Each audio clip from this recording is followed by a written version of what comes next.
All right. All right. Hello, everybody, and welcome. Good afternoon. A somber part of our week here. Coach Bobby Bowden passing away this past Sunday at age 91. And we all knew this was going to happen because a couple of weeks ago at the ACC kickoff, Bud was there, and I got some messages about that he was very sick and all that stuff. So we'll start with Dave. Dave, I know you're down in South Florida. You covered Miami when you were going through college and all that stuff, but you had a chance to talk to Coach Bowden. Do you have any cool stories? I remember getting to play golf with him at a Seminole outing in Plantation, which is just west of Fort Lauderdale. My news director, this was a radio station job I had, and I believe our station carried FSU games. And he pops into my studio, goes, "Hey, I got a question." Well, your news director asked, what could that possibly be? He goes, "You want to play golf with Bobby Bowden in a couple of days?" And of course, the answer to that was yes. And that was long enough ago where the kind of cell phones we have now didn't exist. If you had a cell phone, you were a one-man electrician. You had to have this thing over your shoulder. I mean, it was incredible. And I used to do sports twice an hour. Wow. 15 and 45. And so I got in the cart.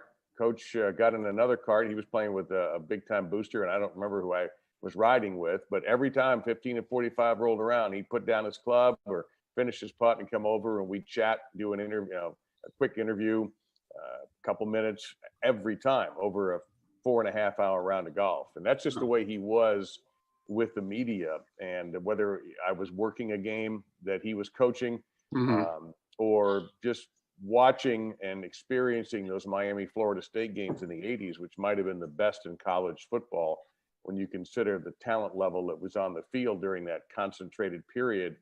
I'll put it this way. I'm a University of Miami graduate. Right. We just lost Howard Snellenberger, who was a friend of the Bowdens. I can remember the days when, if you can imagine a Miami, Florida State game, this is when they were both independent, having to be promoted by the coaches donning boxing gloves. In the early 80s, there's a famous photo, you probably all have seen it, of the two of them in with the old poses like the John L. Sullivan pose. And I saw that. To promote the game. You don't have to worry about that anymore. But these teams could be 0-10, and it's going to find its way on primetime television. But to see how they built that rivalry and how Bobby built it, as he used to joke, it'll say on my tombstone, well, at least he played Miami. Because that was a period where teams ducked Miami and teams started to duck Florida State. Right. So the respect is always going to be there, whether you wanted your team to beat his team or not. If you didn't respect him and appreciate what he meant to the sport, then I don't know what to say about you. Right, exactly. And I agree with you. And with me, a kid growing up here in Baltimore, I was 9 years old, and I was looking, my brother Will was already a Miami Hurricane fan. I'm like, okay. I'm like, what am I doing here? I'm like, I got to watch something. And so I was watching Bud probably remembers this, the Blockbuster Bowl between Penn State and Florida State. I was the PA announcer. I was the PA announcer. Oh, you were? Okay. Yeah. And I'm sitting there going, all right, this game's on fuzzy TV. I'm downstairs in my basement, down in Bel Air. And I'm like, okay, well, let's watch this game. And the quarterback for Florida State was Casey Weldon. Mm-hmm. And when I was a kid, I loved Joe Montana. I wasn't a Notre Dame guy. I just loved Montana because when I was a kid, he got tackled by Lawrence Taylor and left the game in a playoff game in 1986. And I was crying because my mom goes, "Why are you crying?" I was like, "He got hurt. Why did he get hurt?" And I was a big fan of Montana ever since then. And Casey Weldon reminded me of Montana. So I'm like, all right, let's watch this game. And I just fell in love with Florida State and everything. My mom said right after that game, my room changed. It went from basically a normal room to yellow and red or whatever color. It just overnight, it just changed. My mom goes, yeah, because you were very in love with that colors. And for some apparent reason. And ever since then, I still love the colors.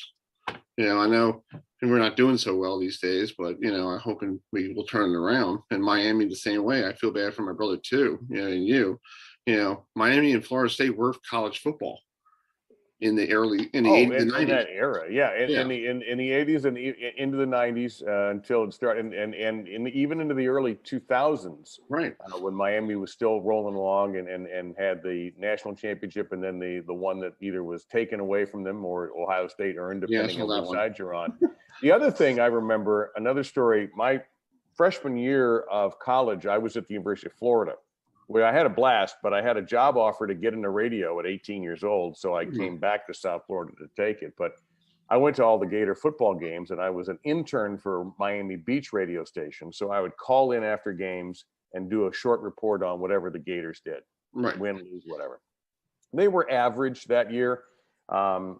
And Florida State came to town. Now, I didn't really know anything about Florida State football at the time, but going into the mid-'70s, there wasn't anything good going on there. They had finished a winless season. They had problems with abusive coaches. There were stories of guys wrestling under chicken wires on mats to try to get, just some nasty, nasty stuff that was going on at Florida State. And this program was at absolute ground -0 if it's possible. Mm-hmm. And Bobby Bowden comes in from Morgantown, and I didn't know much about the guy. So I'm sitting in and watching my school get thumped. And I don't remember the score. I think it was 200,000 to 3. All I know is I walked out of that stadium and went to go find a payphone. Again, that's how long ago that was. Wow. And I thought, Lee, I don't know anything. I thought Florida State was a girls' school, which, by the way, it was for a long time. It was a women's only university for a while. Right. But I didn't understand. I said, I don't know who this guy is, this coach, but he's transformed this team. That was mid-'70s. And then what happened from there. Right. Exactly. Well, Bud, let's talk about you. You've been part of Florida State for a very long time. You're telling me at the ACC kickoff, you've been part of them since the late '60s or even earlier. Well, actually, I became a fan in 1963.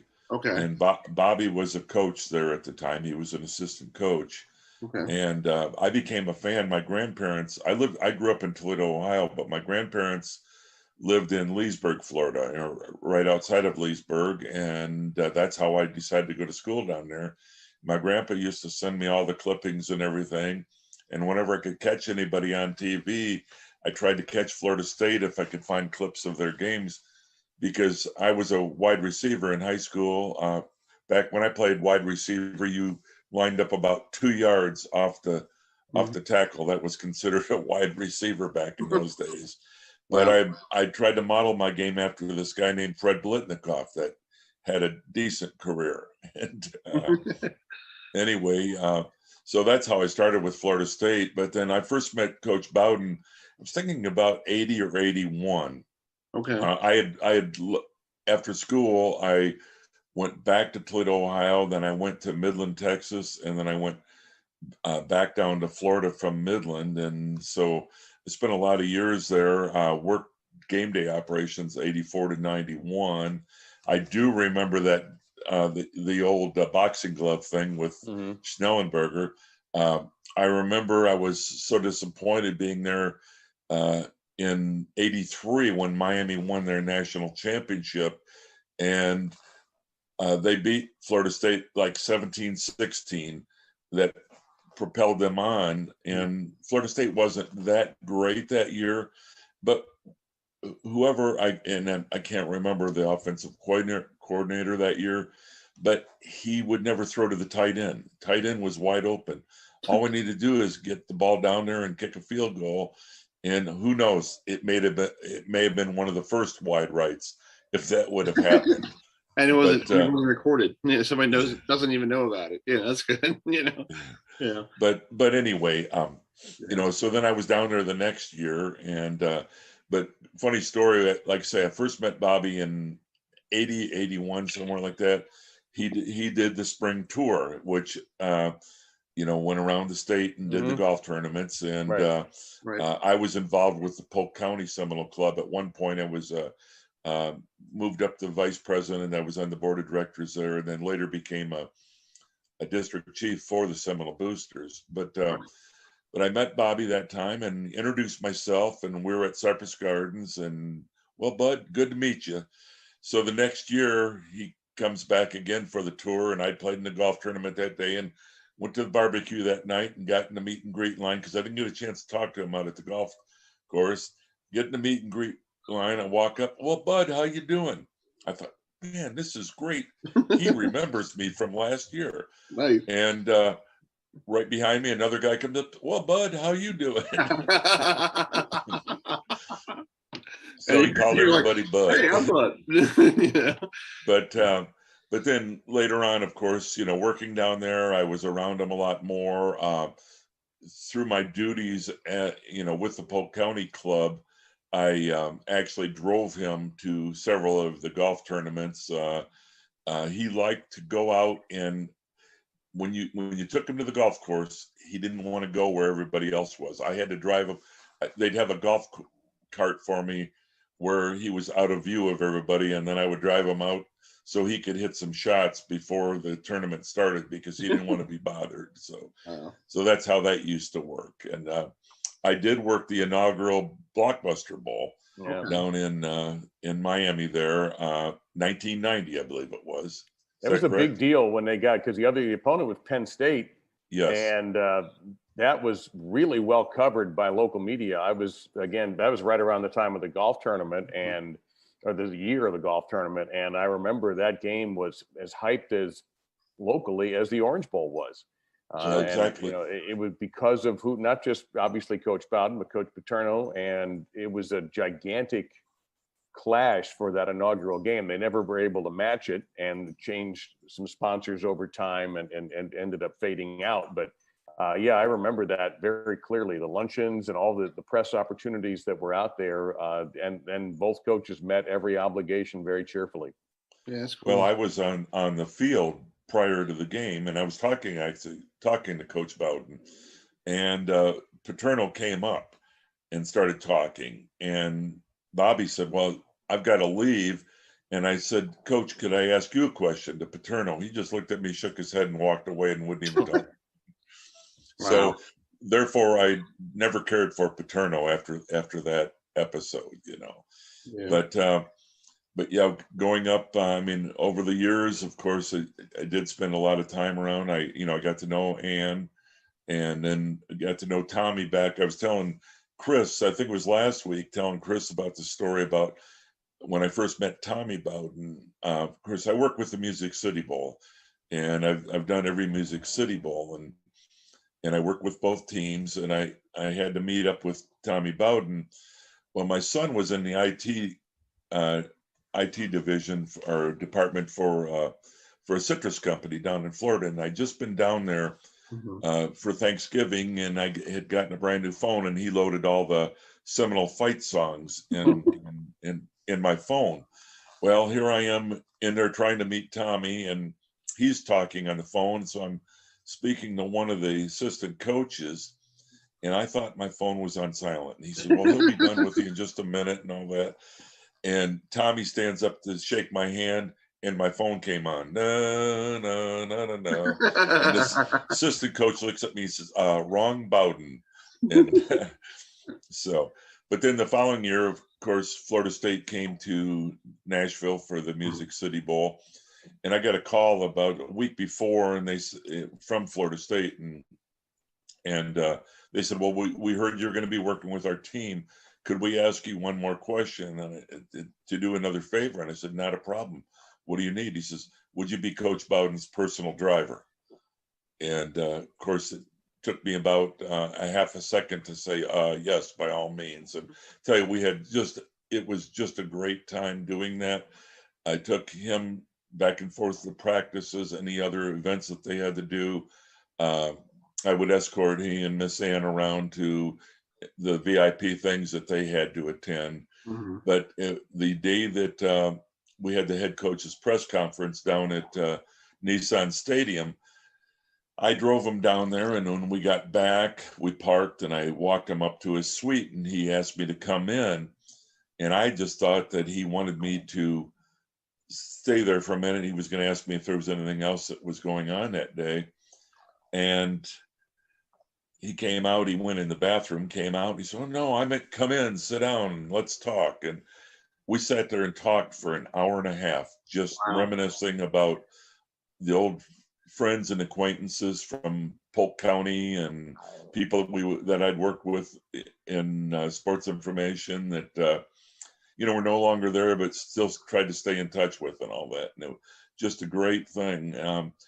I had promised several of the assistant coaches' wives that I gave them my phone number and said, just call me or text me and I'll fill you in on the team buses and stuff for tomorrow for the family buses. And my phone was going crazy, but I had left it on silent and I couldn't give up that hour and a half with Coach. I mean, it was just great.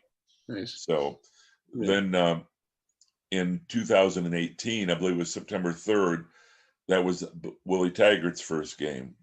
And Coach was there along with Frank Beamer, who had gotten to know Frank very well. And I was out on the field with Coach. He was interviewing everybody, and everybody had phones and microphones and stuff stuck in front of them. And I'm walking off the field, and they were putting Coach into a cart and Miss Ann was there with them. And I walked by, and he motioned me over, and I went to shake his hand. He said, "No, you don't. I don't shake your hand. You get a hug from me." And he gave me a big hug. And so then I walked, I cut through the bottom of the stands. Chris knows how it is there at Tallahassee, and cut through and to go over to the elevator to go up. Well, in the meantime, the cart took him around. So I rode up the elevator with Bobby and Ann. And ESPN grabbed Bobby off at the top of the elevator to take him to the booth. And Miss Ann had just had surgery on her knee. And she asked me if I would escort her over to the AD's booth. And that's what I did. So, I mean, like I say, I've had some experiences with the family. Yeah. Well, let's go back to Dave. Dave, I know you were down in South Florida with Miami and all that stuff. What was Bobby Bowden like down in South Florida? Did they give him a lot of praises, or was it more like, he's from up there, we don't like him? What was when you have a rivalry, and let's not forget that the entire state of Florida is also Gator country too. Yeah. So there was that rivalry. And at the time, and for a while, it was a bit one-sided. Florida had some ups and downs until they've gotten to where they're pretty consistent. And, so the Florida State game, I think it's the second biggest game on Florida's schedule. I think Georgia is number one. I really, really believe that. But Florida State is a pretty solid number two. But from here, it just depended. I think, as I said, I think there was respect there. Yeah, sure. Hurricane fans are not Florida State people, but there was a deep amount of respect because those games I talked about, if you go back and look at the talent that played in those games, especially in the 80s, when you had the wide rights and all of that, and going through Dennis Erickson and going through, Jimmy Johnson before that, then Dennis Erickson, the importance of those games and the winning streaks. Florida State had a winning streak for a while, and then Miami finally got them. Around 1999 or 2000, the year they won the national title, they got a late touchdown. Jeremy Shockey, I think, scored it and ended a losing streak. And out of that came a national title. Games in the 90s I was broadcasting the game where Florida State thrashed the Miami team that had just gone on probation, something like 47-0. Really? You did that game? Wow. I was doing Miami radio at the time. Mm-hmm. And I remember the stadium was a mess. It was under construction and there was wood everywhere. And nothing was, the whole experience was kind of funky.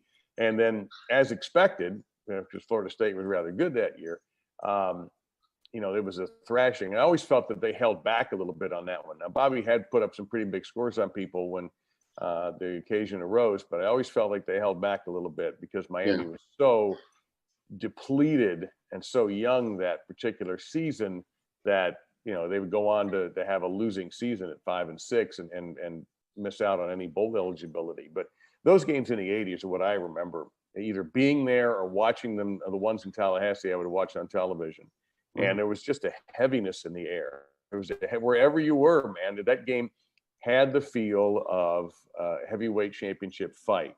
And you'd look out there and you'd see the matchups and you'd see guys that a year or two later were making great plays on Sundays, and guys who ended up in the Pro Football Hall of Fame were playing in these games. And it was a consistent product year after year. And it also was a titanic matchup for the future of the sport for that season. Very often you'd figure out they're out of it now because Miami just beat them or Florida State just beat Miami. And now Miami's, I don't think they can overcome that. It was an unbelievable. I've said it before, and I'll happily say it for you again, Chris. I don't think that rivalry in that period was unmatched. Right. I don't think I think Auburn and Alabama couldn't match it. Ohio State, Michigan couldn't match it. I don't think you could have matched it for what it meant to the sport at the time and how the yearly impact of that game was. Now it faded. It has faded. We all know that. And other rivalries have become more important temporarily. Right. But yeah, those were unmatchable games. Yeah. I had a chance to talk to Jimmy Johnson on the Hall of Fame thing a couple weeks ago, and I asked him about the Florida State Miami rivalry and when he was there. And he goes, man, Bobby Bowden, man, he ran me out of town the first year. He kept throwing reverses, all this stuff. Oh, yeah, he was famous for that. Yeah, Jimmy Johnson had no idea how to stop it. So he actually figured out how to stop it a year later. So he was like, all right, I finally figured out how to do this. Well, years later down the road, Jimmy Johnson was at some function with Bobby Bowden and Barry Switzer. Well, Bobby Bowden walks in it was like an Orange Bowl thing, walks into Barry Switzer and goes, see that son of a bitch over there? Cost me 4 national titles. And he pointed right at Jimmy Johnson. Jimmy goes, I'm sorry, I had better teams. Well, Jimmy's first year, he didn't. Right. That was the year after Snellenberger won the title and then left for a job that ended up not even happening. And Jimmy's defense that year was bad. They gave up a lot of points. And so I'm not surprised that FSU tricked him because he just didn't have the people right that particular year. But over time, yeah, I mean, I maintain, I know fans trash talk, that's what they do. But I've always maintained that a real Hurricanes fan has respect for those days and respect for Bobby Bowden. And I certainly do. Yeah, I got to find out if my brother does because he's a Miami Hurricane fan. And then when I text him, he's like, oh, damn.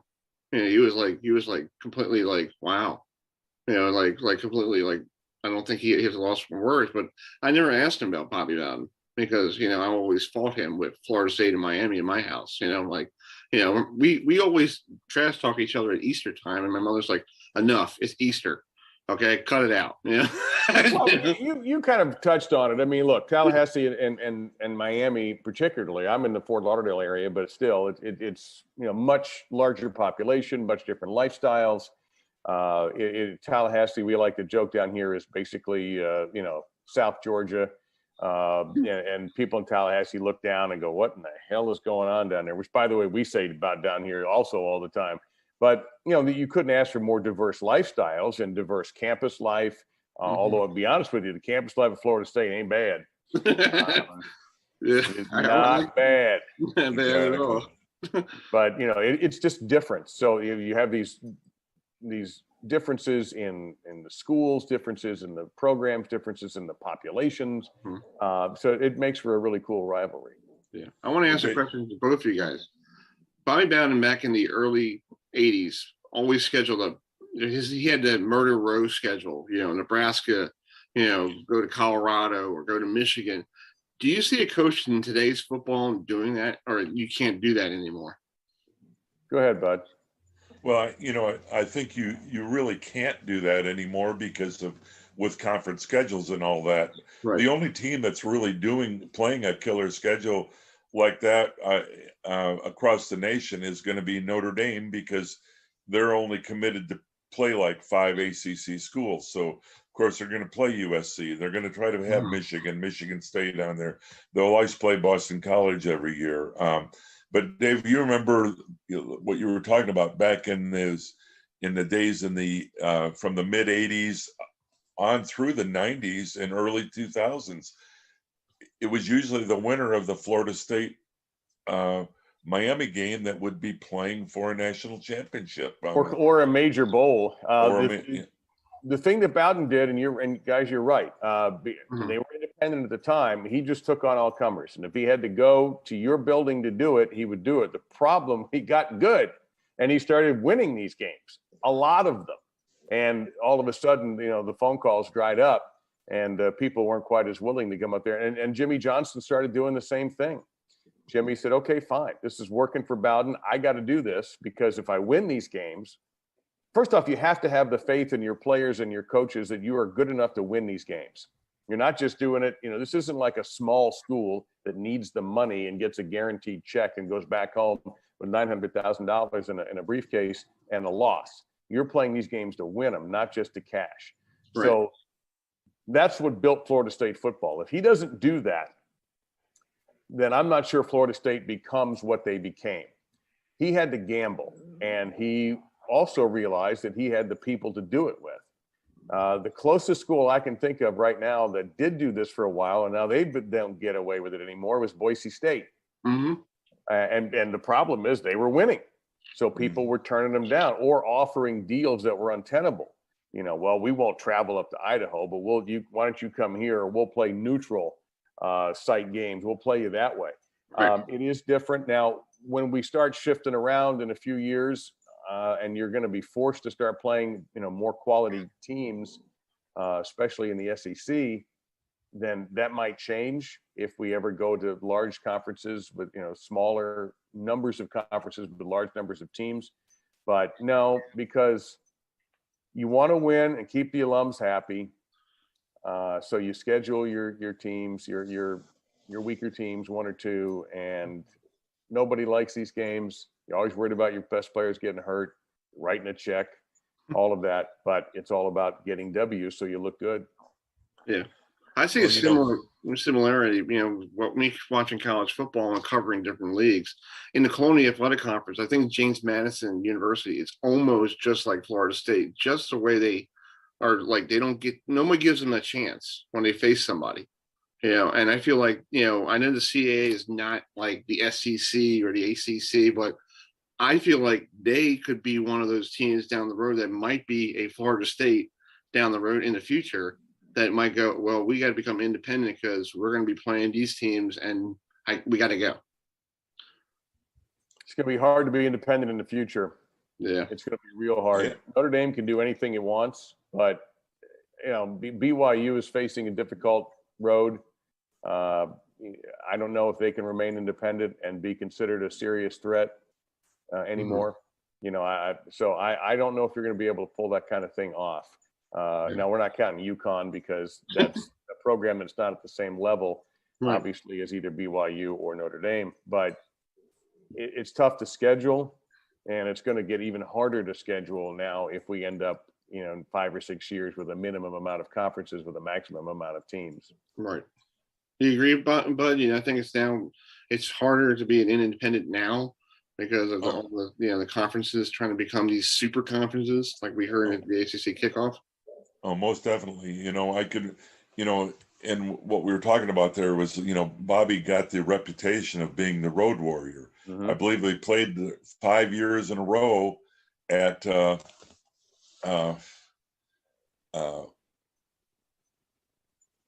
LSU, five times in a row at LSU before LSU ever came to Florida State. Mm-hmm. And I believe Florida State was 4-1 at LSU, which is not an easy place to win. And again, also earlier, Dave, you had mentioned about, the Florida State Miami rivalry, and they played each other every year, but didn't have to, though. They do, but they didn't have to back then. They didn't have to back then. But remember, Miami was beating Florida, so Florida decided they didn't want to play Miami anymore. Right. They were forced to play Florida State, but they didn't have to play Miami. And after Miami got so good, Florida didn't want any part of them. And it's a gap. The fans really, and Hurricanes fans hate the Gators. They're okay with Florida State if I had to just give you a choice, but boy, they hate the Gators, and that's why I think they always felt like now they occasionally play, and frankly, I wish they played every year. Maybe coaches don't. But if a fan's perspective, I would love to see Florida Miami play all the time. Yeah, I think it'd be cool. Well, Dave and Bud, thank you so much for coming this afternoon. I know you guys have a lot of stuff to do, and let's bring in my friend John from West Virginia, John Antonik, who covers West Virginia football. He's out there in West Virginia, and he wrote a nice story about Bobby Bowden and how he was out there in West Virginia. So, John, can you hear us? I think so. Can you hear me okay? Yeah, I can hear you. If you want to put the video thing on. Yeah, I'm going to try to put the video on here. I don't know what happened to it. It's okay. How about now? Hold on. Select camera. Hold on. Hit the select camera part. Yeah, I'm trying to get that there. We'll get it figured out here. Okay, that's fine. They can hear you. We got Dave LaMont on from ESPN, and we have Bud Alderman, who covers Florida State for Action, everything Florida State for Action Sports, and he does a lot of stuff. And he knew Bobby Bowden really well. So say hello to all of them. You How's know? everybody doing, even though you can't see my face here? I don't know. I Doing must good, have John. deactivated something. How's it going? Good. Well, John, you wrote a nice piece about Bobby Bowden. I was reading online the other day. But, people don't realize that he turned another program around before Florida State in West Virginia. What's the feeling like out there in Morgantown after he passed away? Well, a lot of sadness, and people forget that he was here 10 years. Not only the 6 years he coached here as a head coach, but 4 years as Jim Carlin's offensive coordinator. And Terry played at West Virginia. His son Tommy played at West Virginia, both Morgantown High grads. And his daughter Robin was a head cheerleader for the WVU cheerleading squad. So a lot of deep ties to West Virginia before he moved on to Florida State. Wow, that's interesting. And people don't realize he was there during the early 70s. Yeah, he was. And, Jim Carlin, who passed away in 2012, was responsible for bringing Bobby to West Virginia. And the story that I got was that, Bobby was the wide receivers coach at Florida State, Coach Fred Biletnikoff, and was looking for some more responsibility. I think at the time he had the opportunity to go to Auburn and be Shug Jordan's offensive coordinator, or he could have come to West Virginia. And he thought that he had a better pathway to becoming a Division I coach coming to West Virginia and working for Jim Carlin, who promised him that he could have total control of the offense. So that's how it came to be. Carlin ended up being here 4 years and then went to Texas Tech. And Bobby immediately got the job at West Virginia for the 1970 season. And the interesting thing is that Carlin was a very popular coach here. And a lot of people were upset when he left. And when Bobby got here, that kind of placated some of the angst a little bit from the fans. But right off the bat, his first year, he was handed a really good team. And he lost a game up at Pitt that he said was one of the darkest days of his career, even more so, believe it or not, than the wide right games and all those famous games that he had at Florida State, because he was leading that game 35-8 at halftime. Ooh. Sat on the ball and ended up losing the game 36-35. And I think the reason that he felt that it was a dark game was because he was responsible for that loss with the strategy and the way he decided to sit on the ball. And he always said that after that game, he never sat on the ball again. Anybody could accuse him of running up the score. He learned a lesson after that game that he would never sit on the ball. So there was some things in there that he did when he was in the early part of his career that he didn't do again when he was at Florida State. He really learned how to be a coach at West Virginia, I think. And I think the Florida State people would agree with that. Yeah. I agree with you. John, didn't he have some issues, though, at times with the fans? And didn't he, in the early 70s when things didn't go well? I know that's a tough crowd sometimes. I've been there a few times. But were there not issues with fans hanging him in effigy and things like that? Absolutely. Yes, that happened. I mentioned the Pitt game in 1970, which would have been similar to the losing to Miami at Florida State during his heyday. Pitt was kind of always our big rival, just 70 miles up the road. So he loses that game his first year. The team has a good season, but not a great season, one that people expected. A couple years later in 1972, he loses a Peach Bowl game that people thought that, he shouldn't have lost. So these things were kind of adding up and stacking one on top of the other. So by the time the 1974 season comes around, he loses his starting quarterback. He loses his second string quarterback. He's down to a true freshman quarterback, fourth guy on the depth chart. And we have a team that ends up winning 4 games that year. And you're right, he did. He got hung in effigy. They had some signs that were in the windows outside the dormitory, right outside his office. People put for sale signs in his yard.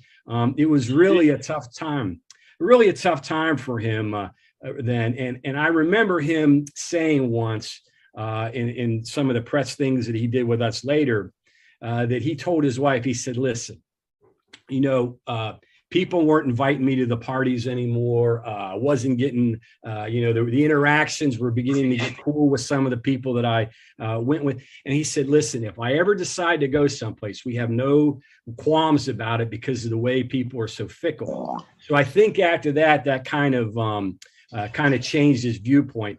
Ends up having a really good season in 1975, wins a big game at Cal. wins a big game at SMU. Of course, he wins the backyard brawl and ends up beating NC State in the Peach Bowl. And of course, Florida State calls and he decides to go back to Florida State. Wow, that's crazy. So, like at the time, like you said, John, at the time, like Dave just said, like it made him like effigy. It's almost like what you see today with coaches. It's like, like you hear, these fan bases are so rabid in their game, in their team. It's like calm down. It's just a game. Like, it's to his credit, he always came back afterwards, even during his time at Florida State. Whenever there was a speaking function or something like that, anything that had to do with the Fellowship of Christian Athletes, he was going to do that. His wife, I think, was responsible for the Baptist church that was established up on the Mile Ground, which is in a part of the city. So things like that, it didn't really, it didn't impact him. He always came back for functions, had great relationships with a lot of the players. And I think it was kind of a passing of the culture a little bit, maybe. I know here at West Virginia, there were a lot of things that changed after Bowden left.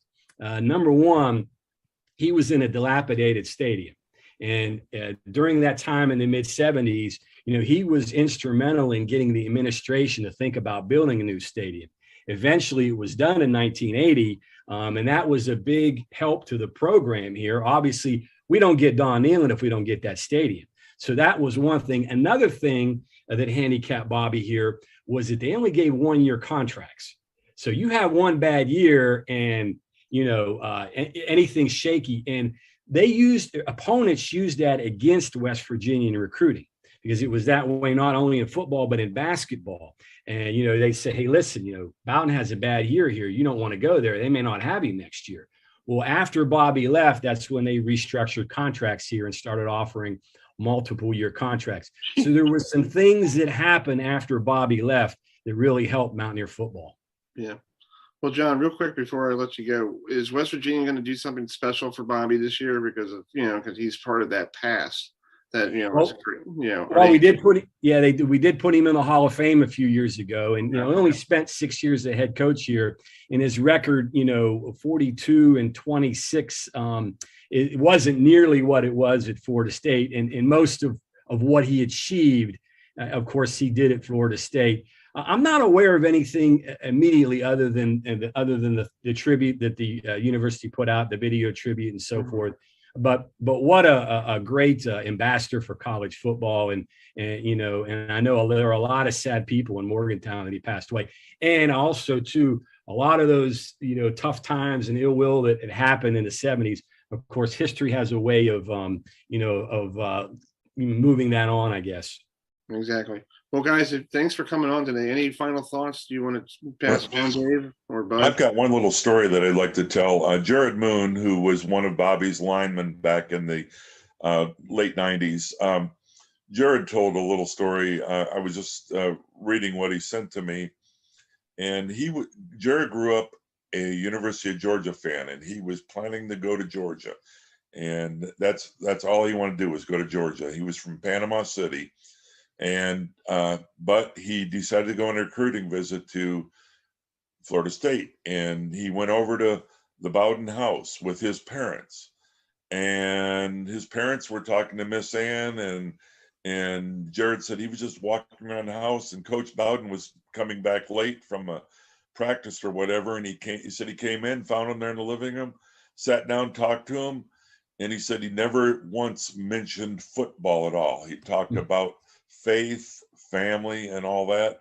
And he said at that point, he was convinced that he was a Florida State Seminole, and he gave up the University of Georgia just because of the fact that he said every other recruiting trip he went on, all the coaches wanted to talk about was football, and Bobby just wanted to talk about faith, family, and getting an education and all that. And he said it sold him. So I just thought that was a great story. That's cool. Nice. Well, I'll add one real quick. When Bobby was here as an assistant coach, of course, he came from Birmingham, Alabama, which in the 60s was the worst place in the country to be for race relations. And we had a black football player here named Garrett Ford. And Garrett Ford said that, he was and a lot of the black players that we had at West Virginia were Northern blacks New York City or from Washington, D.C. So they were very conscious of the differences between Southern and Northern and so forth. And of course, West Virginia sits right there along, the Mason-Dixon line, that type of thing. So Garrett was very reserved with Bobby, and Bobby knew he had to win him over because Bobby was the offensive coordinator. So Bobby had invited Garrett over to his house for dinner one night, and Garrett didn't want to go, but Bobby convinced him to go, and they had such a wonderful time. And here's Bobby. He's got Garrett's bouncing little Terry Bowden on his knee, and he's got Tommy Bowden on another knee. And it turns out that Garrett and Bobby became so close that when Garrett ended up his career ended prematurely with an injury, Bobby asked him to come back and be his assistant coach. And Garrett Ford ended up being the first Black assistant coach at West University. Bobby Bowden hired him when he had we put his staff together in 1970. So that just gives you a little bit of another flavor of what Bobby Bowden, what type of person he was. Yeah, that's true. And also he actually helped Marshall after Marshall's problem with the airplane crash. That's true. Yeah, he knew the Veer, and he invited them up there to look at tape. And actually, he wanted to wear their uniforms. And what he ended up doing for the last game against Maryland was he had a helmet, and they put a green cross on the back of the helmets to honor the Marshall football team. Wow. Well, gentlemen, thank you so much. This has been a very, hope people enjoy this, and hopefully everybody, Bobby Bowden touched everybody. Even Miami fans and people in West Virginia. And, it's great that this guy was part of college football history. And, we lost two great coaches, Helen Stillenberger and Bobby this year. So it's kind of, I guess football needs new coaches. Appreciate it. Sorry I couldn't get my video. Oh, it's okay. Thanks. You never look better, John. You've never. Yeah, I never look exactly. You can't see what I look like, right? Or how messy my office is. It's a mystery, Exactly. Yeah. Thanks, John. Thanks for coming on. Appreciate it. Thanks, John. All right. Let me see. All right, guys. Thank you so much for doing this. I appreciate it. My pleasure. Right. Anytime, Chris. All right, man. Yeah. Have fun Take care, y'all. Have fun with the Flow Bowling. Got a women's show tonight, actually, on Bowl TV. Nice. So that's easy. Those are just a couple hours. Full bowling's some long days, but this is an easy one tonight. And you're sitting at home. You don't have to go anywhere. I'd rather be